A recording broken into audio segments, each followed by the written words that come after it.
United Nations recognizes the world as being divided into 220 countries and political subdivisions. The Seventh-day Adventist Church is represented in 189 of these. Organized as a denomination in 1863, this church has undertaken the task to tell every nation about God's plan of salvation for fallen man. With a faith based solely on Bible teachings, the world Seventh-day Adventist membership has grown to more than 3 million. This world organization is a vast complex of operations: 4,409 schools, 50 publishing houses providing books and literature in 197 languages, 141 hospitals, 251 medical clinics and outpost dispensaries, and 19,774 churches. Investment in all these many facilities exceeds the $2.5 billion mark. Global operation involves a closely knit, well-planned organization. The world field is divided into 10 divisions with headquarters in Washington, D.C. During July, August, and September this year, Sabbath school members direct their attention on the Afro-Mideast Division, which encompasses lands which gave rise to the far-reaching Islamic religion. Lands that were stage for roles recorded in the Bible. Lands that today shiver with turmoil. And lands that struggle for economic stability while others control the world's wealth. This division of the church reaches from Istanbul, Turkey, 3,600 miles southward into Africa.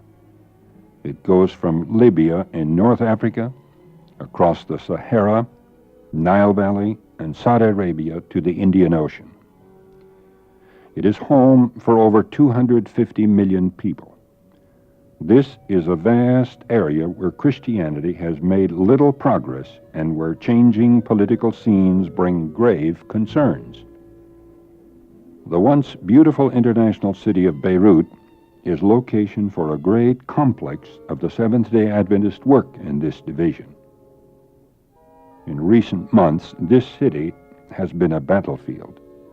Multi-story hotels, banks, and office buildings are empty, shattered and bombarded by bombs and bullets.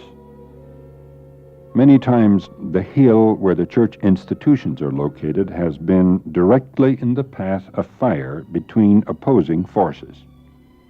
Yet, Middle East College, the press, division, and union offices, a church, homes, and apartments have sustained only minor damage.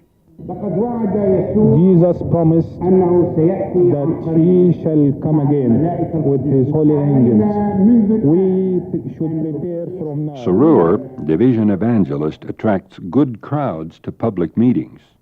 The masses of the people throughout the Mideast follow the Muslim religion, and it is extremely difficult to penetrate with Christianity. We will pioneer the work in Tarsus and Antioch, where Paul was born. And Sarur says his schedule for evangelism this year includes Egypt, Turkey, Iran, and Iraq. Membership of the Seventh-day Adventist Church in this division is 190,000.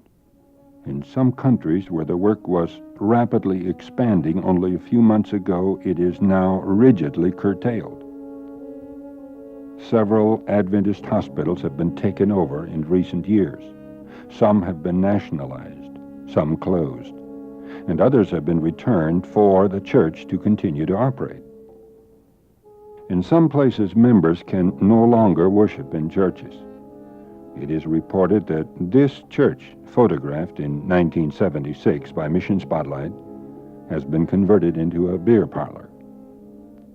Members protesting for their rights in certain countries have been jailed. One pastor was publicly beaten in the city center for preaching in a church. Small groups of members have banded together for special prayer each day. They have declared seasons of fasting in behalf of their religious freedom. Church leaders are making earnest attempts to intercede for the existing situations. While it is difficult in some sections of a country, thrilling reports come from other areas. Laymen are quietly studying with people, and many baptismal classes are being organized. Fortunately, in some lands, the church is unrestrained. 2 new presses have recently been delivered to the Africa Herald Publishing House in Kenya. More than 1,000 literature workers in the East African Union look to these presses to supply them with books and magazines. The word from Kenya is progress.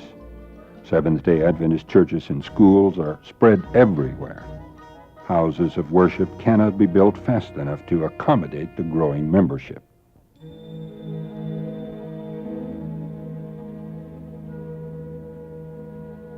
South of Kenya is the developing country of Tanzania, an independent republic since 1964. Most of the 15 million people live in the fertile areas around Lake Victoria and Mount Kilimanjaro.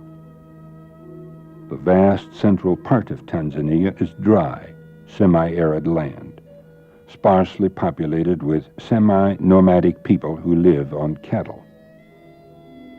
A steep, rocky trail winds up the Parane Mountains south of Kilimanjaro to a new Seventh-day Adventist secondary school. A half-dozen metal roof sheds are unimpressive, but the setting is breathtaking, the air untainted, and there is an aura of peace. In 1975, the Tanzanian government gave this former Muslim school to the Seventh-day Adventist Church to develop and to operate.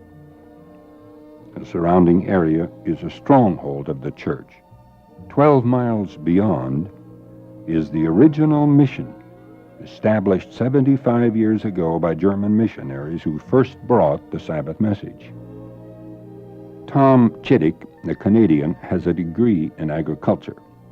Tom says that development of gardens on the 8 acres of land has had to come first. It is a constant struggle to provide sufficient food, so it is imperative that the crops take precedence over the improvements of the buildings. Learning to produce good vegetables and prepare nutritious meals is part of the student training. Malnutrition, malaria, tuberculosis, and measles claim 1/4 of all children in Tanzania before they reach their 5th birthday. At Parane, nearly every kind of modern convenience is unknown to the 120 students. This does not seem to matter. Opportunities for secondary education are rare in this land. Equipment, even simple tools, are extremely limited. Students use their feet to trample clay for bricks. Wooden forms are packed with the mud mixture to form the bricks. A large kiln sets to one side of the small campus. It is no small task to fill this with the brick forms. This quarter, the World Sabbath School membership will provide funds for building materials at Parane. The students will provide the labor, and new classrooms will be constructed. Parane students range in age from 14 to 18. They come from the hundreds of Adventist homes in the surrounding mountains. Scores more wait admission. As facilities are improved and the garden production increases, more applicants will be accepted. Chittick says it is significant to note that at the time of independence, many church-operated schools were nationalized.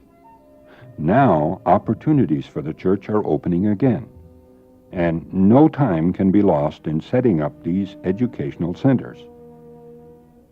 In an act of providence, this land was provided so Tanzania youth can be trained to fulfill the gospel commission in their country.